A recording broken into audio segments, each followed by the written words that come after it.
the so-called achievement gap. Many of you who have followed me in the past, you know that I am consistently and constantly speaking about the achievement gap, the black-white achievement gap specifically. And I am one who advocates that in order for us to speak about an achievement gap, we must first look at the history of how the achievement gap was created in the first place, because it didn't just fall out of the sky onto black children. There was something very sinister that took place in the history of this country, including and involving enslavement, that made those things happen. So if we're going to be sincere and actually talk about solutions, we cannot discuss achievement gaps, disparity, inequity without actually looking at the history. Because if we allow history to be our teacher, then we will not continue to make the same mistakes. The problem that we're having in education in this society is that we are allowing the past to be unspoken as if though it never happened. And it continues to flavor and color the present. So I want to reach back into time, and I want you to go with me. I'm going to make this real quick and real short because I know some of you, your attention span is not what it should be. And that is a problem that needs to be addressed by individuals, because you can't help sustain change if you can't pay attention. More on that in another video. But I want to talk to you today about this quote that appeared in the November 9th, 1867 edition of Harper's Weekly. That was a very popular newspaper or magazine. It was a newspaper. It wasn't a magazine, I think. I think now it's a magazine. But it was a print media that came out. I think it started coming out in like the 1840s, but don't quote me on that. But certainly this particular quote appeared in the November 9th, 1867 edition of Harper's Weekly in an article titled Education in the Southern States. Now, I am going to read that article, not in this video, but in another video. For anyone who is interested, you will be able to find the link to my reading of that article, which is very interesting, in the description box. So make sure you take some time to listen to that, to have the endurance to find out what are the things that were happening in the society then in the 1800s and the 19th century that are still shaping how we do business, how we engage, how we interact with one another in the 21st century. So look for that and take some time to listen to that. But the quote is this: the alphabet is an abolitionist. If you would keep a people enslaved, refuse to teach them to read.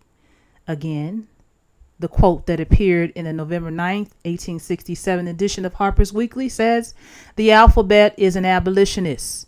If you would keep a people enslaved, refuse to teach them to read. Now let's take a quick look at that quote. And that's very powerful.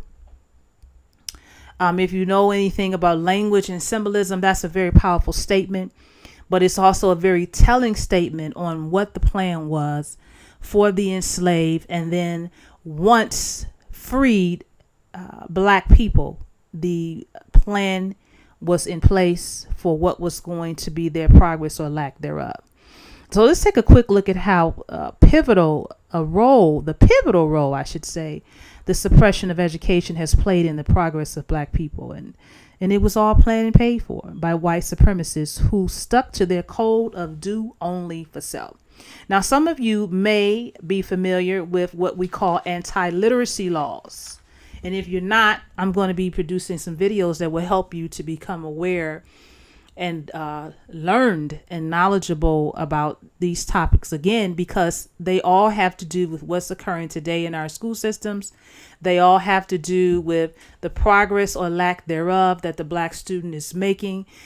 They all have to do with why we have an achievement gap in the first place. So the anti-literacy laws were actually extensions of the infamous slave codes. And if you know anything about the slave codes and the anti-literacy laws, you know that they govern so many different activities involving enslaved interactions in their lives with other enslaved or even with non-slave owning citizens. Now, they were a natural extension of the slave code system because it prevented the enslaved black population from learning how to read in any form. Now, let me add a little caveat to that. I want you to understand that there were some enslaved people who could read, of course. There was a great push among many of the Christian people at that time to allow the enslaved to be converted or to be saved, if you will. And in order for them to be converted and or saved, to receive their salvation, they had to be able to recite certain religious teachings in order to demonstrate their faith. So there was very little difficulty initially for slave masters and owners to allow some of their enslaved people to learn from the Bible. So the Bible was a great source of reading material for many enslaved people because that was the sign of the time. So there were some enslaved people who were able to recite certain passages in the Bible. If you think about Nat Turner, if you read anything about him or, seen any documentaries or movies, you know that he was able to read and that he was used as a preacher to other black people. And he went to different plantations reciting and teaching scripture to them. But of course, the scripture that they were being taught, now this is key, the scripture that they were allowed to read and learn about had to do with the holiness or the permission. That's probably the wrong word. It had to do with the fact that black people were supposed to be enslaved, and scripture was used to promote that amongst the slave owners, of course, who used it to justify their actions, but also they used it to justify why they were subjugating black people. So I can do some more on that too, if you like. If you would like to know more about that, about the role that Christianity played in the continual enslavement of black people, just let me know in the comments section.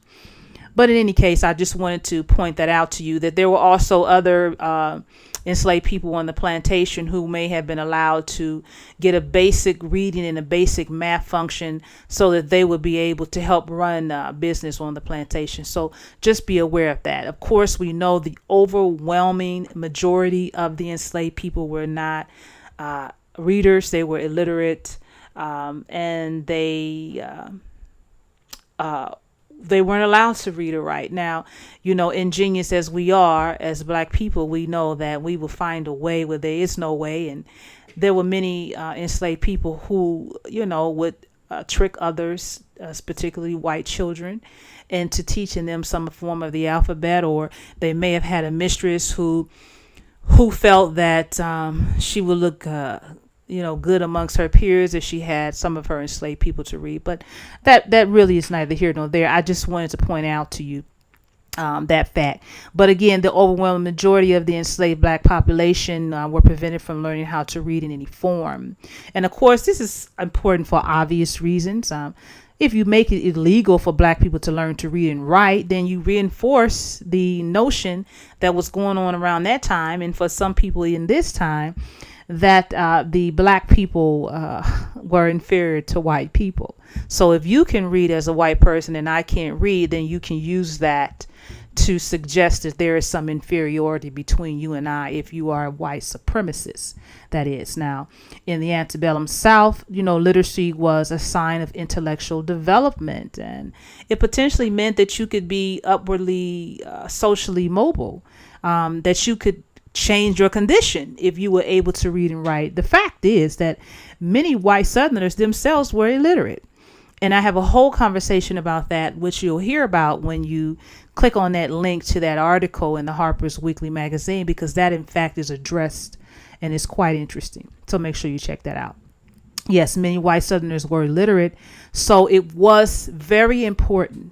It was very, very important for black people to be prevented from learning to read in order to maintain that myth of white supremacy. So if many of the white Southerners were illiterate, and you had enslaved Africans who could read, that would make them what?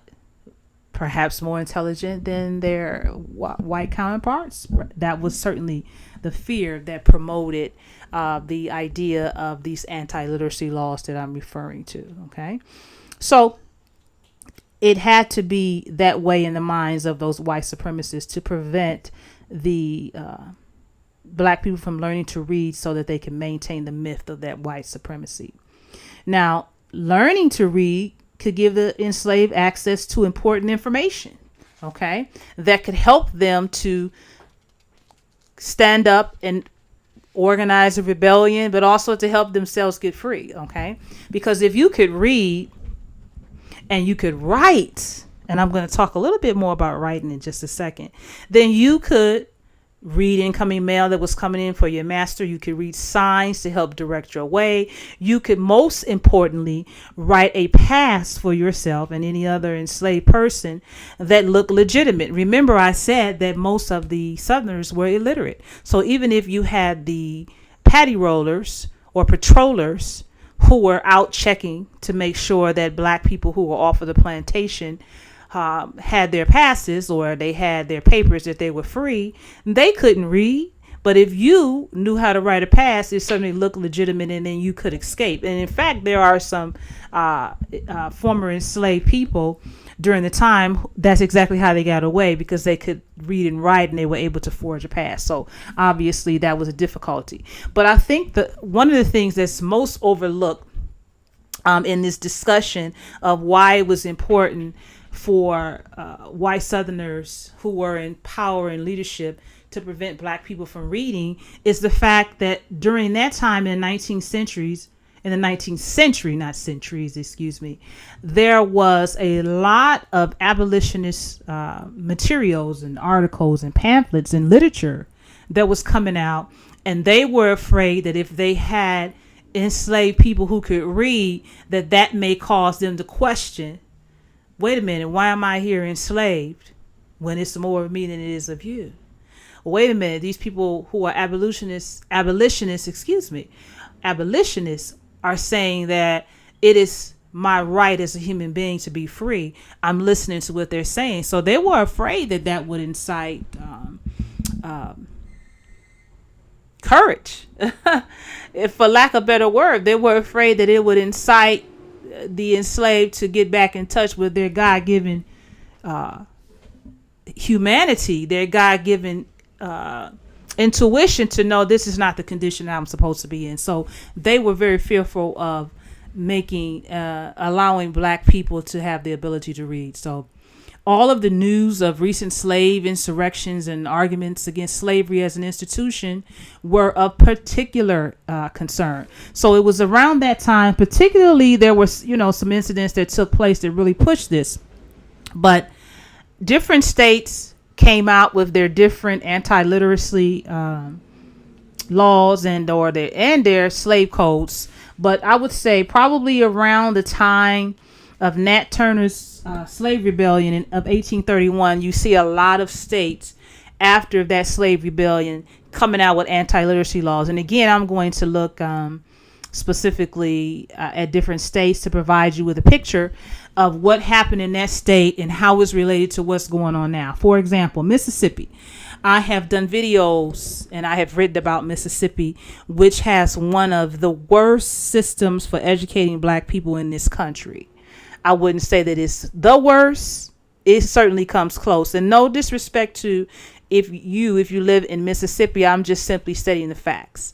And there's a reason for that. And it has to do with these anti-literacy laws. But even for Mississippi, it goes back to their slave code laws on all the things that they forbade the enslaved to do, trying to maintain white supremacy and doing so even after emancipation, all up into the Jim Crow laws, all through segregation, even now in the 20th century, not now, the 21st century is now, but in the 20th and 21st century, being forced to desegregate, being forced to acknowledge that there is a separate system of education, the lawsuits that have been taking place I did a article, and I think I did a video about a lawsuit that was filed on behalf of some parents in Mississippi. So I just wanted to give you just a little tidbit. I don't want to, go too far, because I can go on and I can talk and talk and talk. But the problem is that I can talk, but people have not necessarily developed their focus skills. So in this day of social media where it's quick, people want something that's quick. But I have to just let you know, if you are serious about being informed and transforming the world, you're going to have to take some time to read, to digest, to discuss. And that's not going to happen in 5 seconds. It's not going to happen in 5 minutes. So I just wanted to start with that quote. Please check back with me, because I'm going to have different videos on this subject matter of anti-literacy laws and slave codes, and how they are related to the achievement gap that we still see Black students experiencing today. It's very important that you are informed about the history, so that you can make a step towards making a difference in the present. And our children, our Black children, need us to step in for them, because every time you turn on the news, you see another story about something that's going on as it relates to the inequity that Black students are experiencing. And it's not a coincidence. It's not just a one-time occurrence. It's something that you see all across the country. And if you are truly serious about advocating for the achievement and the academic success of Black students, you have to start with the history of how Black students and Black people were not only educated, but how they were treated in this country. So I thank you for taking the time to listen to this. Please make sure you like, subscribe, and most importantly, share this information. It is very important that you are informed and that you are knowledgeable in order to be able to make decisions. To be a leader, you have to have you got to have a toolkit with all your information in it. So thank you very much. Peace be upon you. And remember, you are obligated to keep the peace.